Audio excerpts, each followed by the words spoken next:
Selamat berjumpa kembali anak-anakku yang sangat Ibu banggakan. Bertemu kembali dengan Bu Tari di sini. Bersama-sama kita akan belajar hal baru. Sebelumnya Ibu akan bertanya terlebih dahulu, bagaimana kabar kalian semuanya? Tentu yang Ibu harapkan kalian semua dalam keadaan sehat, baik, dan bahagia. Oke, kalau begitu mari kita akan segera mulai saja pembelajaran kita dengan materi adaptasi kebiasaan baru untuk sesi yang kedua. Apa yang kita inginkan adalah kita tetap sehat dan selamat menuju era normal baru.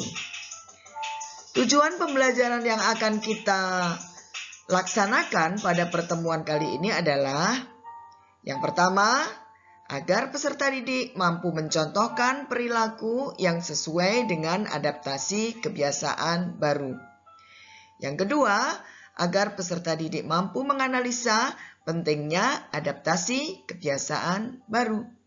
Dan yang ketiga, agar peserta didik mampu memilih perilaku adaptasi kebiasaan baru secara sadar dan bertanggung jawab.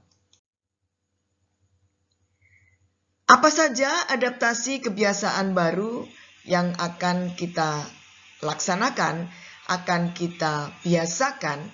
Karena dari pengertian adaptasi itu adalah menyesuaikan diri dengan situasi yang baru, di mana pada pertemuan pertama kemarin sudah pernah kita bahas.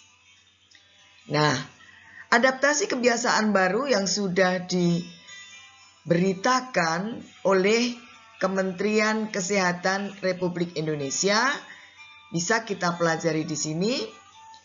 Untuk apa? Untuk berubah dan mengusir wabah. Ini merupakan gerakan masyarakat. Jadi kita semua harus melakukan adaptasi kebiasaan baru ini. Yang pertama, pada gambar anak-anakku bisa lihat adalah jika anak-anakku akan bepergian menggunakan ojek online, maka kita akan minta kepada abang ojeknya untuk ada penyekat plastik antara yang membawa motor dengan kita sebagai penumpangnya. Dan Ibu sudah melihat ada beberapa penyedia jasa yang sudah menyiapkan hal tersebut. Yang kedua, kita akan menanyakan kepada Bapak ojek online tadi, karena pengemudi harus menyiapkan disinfektan ya, untuk menyemprot mungkin tempat duduknya, mungkin hal-hal lain yang dirasa perlu membuat kita selaku penumpang merasa nyaman. Kalau naik ojek online itu merupakan kendaraan yang sering kita pakai, maka sebaiknya kita menyediakan helm sendiri. Namun, jika itu hanya sesekali kita naik ojek online, maka kita akan menggunakan helm yang disediakan dengan sebelumnya kita disinfektan terlebih dahulu ya. Yang kedua atau berikutnya, kita selaku penumpang maupun Bapak pengemudi wajib mengenakan masker penutup wajah. Syukur kalau bisa juga mengenakan face shield.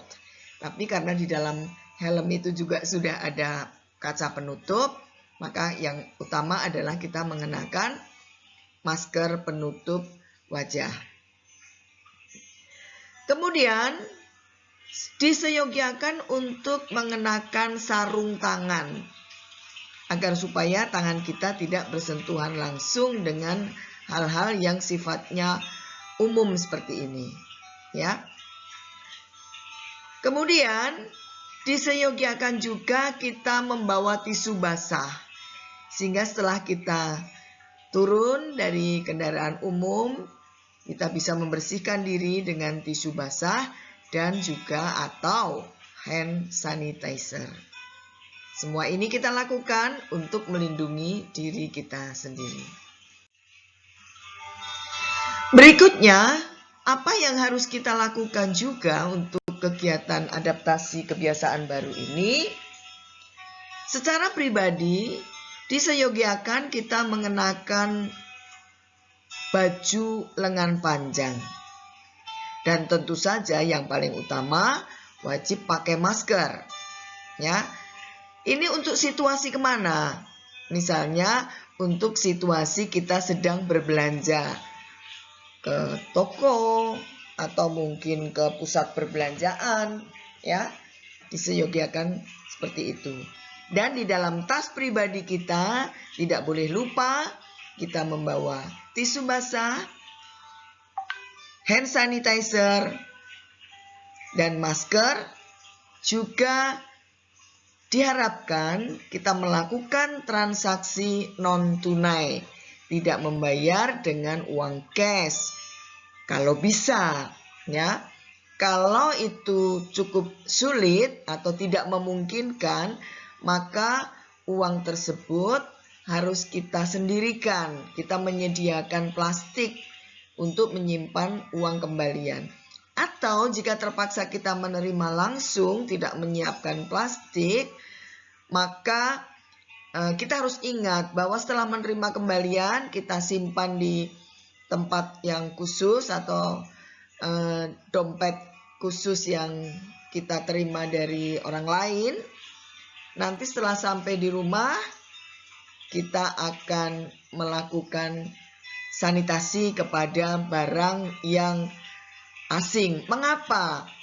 Karena uang yang kita terima itu beredar cukup luas dan disentuh oleh banyak orang yang kita tidak tahu tingkat kebersihan uang itu, karena disinyalir uang adalah tempat yang paling kotor, banyak bakteri-bakteri dan hal-hal lain yang kita tidak tahu. Mungkin juga di situ ada orang yang sehabis bersin atau apapun, maka seyogianya kita sendiri yang mengamankan diri kita sendiri.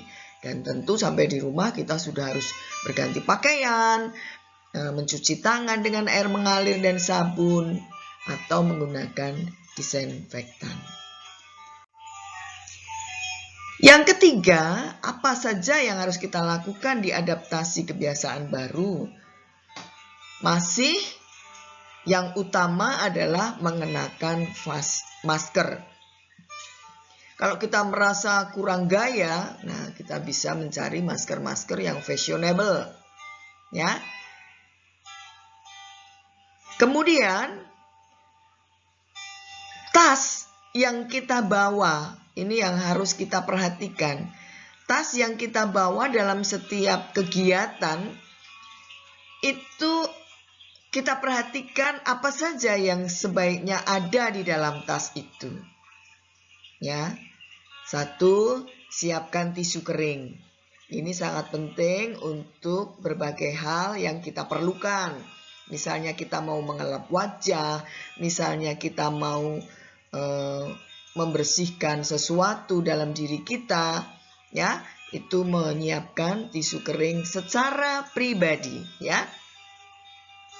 Kemudian siapkan juga tisu basah pribadi yang akan kita pakai untuk banyak hal nantinya. Kalau pekerjaan kita atau kegiatan kita dalam satu hari itu cukup padat, ya, kita perlu juga membawa alat ibadah pribadi yang tidak kita pinjamkan kepada orang lain. Tidak kalah pentingnya secara pribadi juga kita membawa hand sanitizer, ya. Lalu yang berikut perlu juga rasanya untuk membawa tote bag. Apa itu tote bag? Tote bag atau kantong belanja. Ya. Diseyogiakan kantong belanja ini yang bukan kantong kresek, yang kecenderungannya akan kita buang setelah belanjaan kita ambil. Tetapi tote bag yang misalnya terbuat dari kain, yang kita bisa lipat menjadi kecil, dan setelah belanjaan kita ambil, kita bisa cuci dan lipat, masukkan kembali ke dalam tas. Mengapa? Ini juga dalam rangka menuju perlindungan bumi.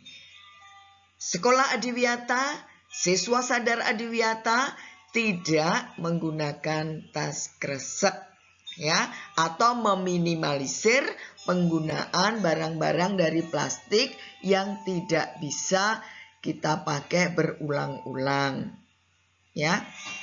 Berikutnya, apa? Kita siapkan alat makan secara pribadi. Misalnya wadah yang juga berisi di dalamnya ada sendok, garpu, sedotan secara pribadi, dan sedotan di sini diseyogyakan bukan sedotan plastik ya. Sudah ada sekarang disiapkan sedotan yang bisa kita cuci dan kita pakai kembali. Berikutnya botol minum. Botol minum ini juga yang sifatnya pribadi untuk kita pakai sendiri. Bisa kita cuci, kita bersihkan dengan air hangat untuk kita sterilisasi, dan kita isi untuk minuman kita sendiri. Kemudian siapkan juga masker ekstra untuk kita pakai jika kita merasa masker yang kita pakai sejak dari pagi tadi sudah tidak lagi bersih, ya. Maka kita akan ganti dengan masker yang berikut. Kalau maskernya adalah masker untuk sekali pakai dan buang, maka kita akan buang maskernya di tempat sampah. Namun sekarang juga kita bisa menggunakan masker yang terbuat dari kain. Maka kita perlu siapkan wadah untuk mengumpulkan masker-masker yang kotor, sehingga sampai di rumah kita bisa mencucinya dan memakainya kembali setelah disetrika untuk hari berikutnya. Apa saja yang berikutnya perlu kita siapkan? Ke depan ini sudah mulai diperkenalkan apa yang disebut dengan Zero Touch Tool atau alat bantu untuk membuka pintu. Karena gagang pintu disinyalir adalah juga tempat orang banyak menyentuh dan dimungkinkan di situ menjadi area penularan virus. Maka diseyogyakan kita punya alat sendiri yang bisa kita pakai untuk membuka pintu. Dan seperti yang sudah-sudah disarankan dalam tas itu, kita siapkan semprotan disinfektan, sabun cair, dan juga hand sanitizer, ya. Jika kita berkendara pakai motor atau kita menggunakan ojek, nah kita juga diseyogyakan bisa membawa helm sendiri. Ya.